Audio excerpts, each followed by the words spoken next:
Elvis Wambura, who's a leadership and governance analyst, about how to get young people more incentivized to join active politics. And I wanted to ask you about getting into politics from a party perspective, because I don't know what the numbers look like for, like, party membership as far as young people are concerned with some of the big parties that we have in Kenya. But I know that it's a very important prerequisite if we want representation, right, for young people. So, how does it look like? Are young people actively involved at the party level? If not, how do we get them into politics from a party level? Well, Mariam, I agree that the conduit into political power in Kenya is mainly through political parties.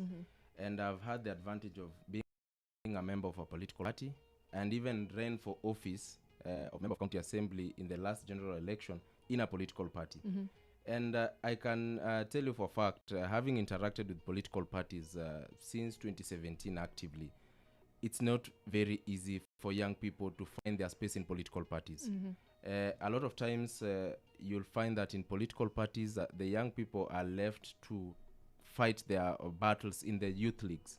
And that is not where the main decisions of the parties are made. And therefore, you'll find that young people are left to just find their space within the party youth leagues.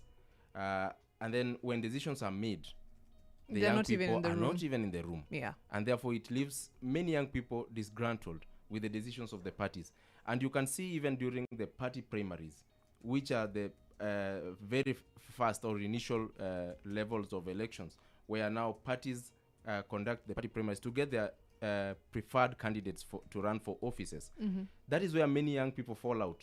There are so many young people who come, participate in party activities, do the mobilizations as is needed. But when it comes to party primaries, there's a lot of hidden things that happen at the party levels. And therefore, many young people end up losing at that level of the party primary level. And therefore, what is left for the young people again is just to go out there and do the campaignings, be on tracks, do mobilizations, do activations, and just basically that.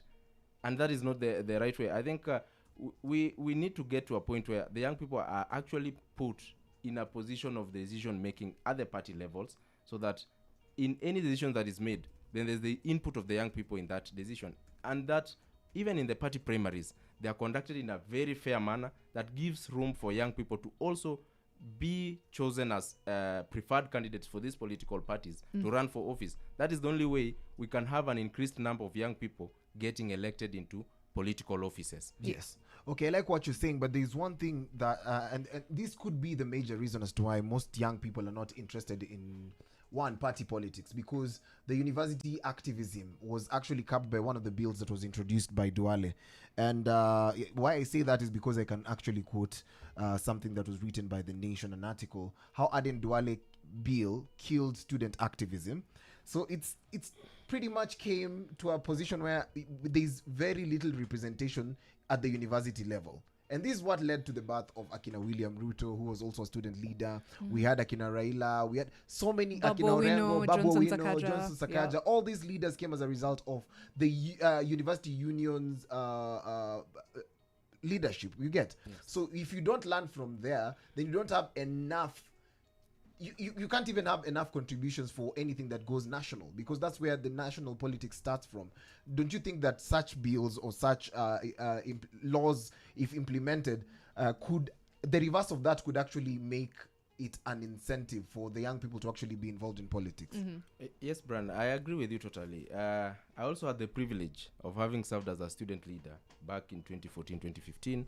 And at that time, our campaign system was the universal suffrage way, where you would actually go out there, look for votes through the campus. I was in Maseno University at that time. And we did that campaign, the universal suffrage way. And it was just an example of how the national politics is done. I think with the coming on of that, the bill that you've just mentioned, the delegate system came in. And that, of course, in a big way affected the way campus politics is run. And therefore, the young people coming out of universities do not have that real life experience of how to run a proper national political campaign. Even mobilizing numbers, yeah. Because now this has become more of a boardroom kind of politics in campuses. And so coming out here and meeting a different terrain of doing things politically, it becomes very difficult to adjust and fit into the system. And that is why you can see, and we can actually notice that, as you've rightly put, the number of leaders that you can attribute to having participated initially in the student politics and have transited into national politics. And even at Kenya Young Parliamentarians Association, we've seen a number of young leaders who have come in and who were previously student leaders at some point. But after the delegate system came in, then we've seen very few people transit from campus politics to national politics. And I think it's a challenge of the experience that they are lacking in terms of campaigning in a platform that allows them to do things like the national political campaigns are done. And so there is that bill that has not been actually implemented in Parliament, has not reached the final stages of reversing that decision for delegate system back into the universal suffrage that will give now the young people in campuses an opportunity to actually do their politics the same way the national politics is done.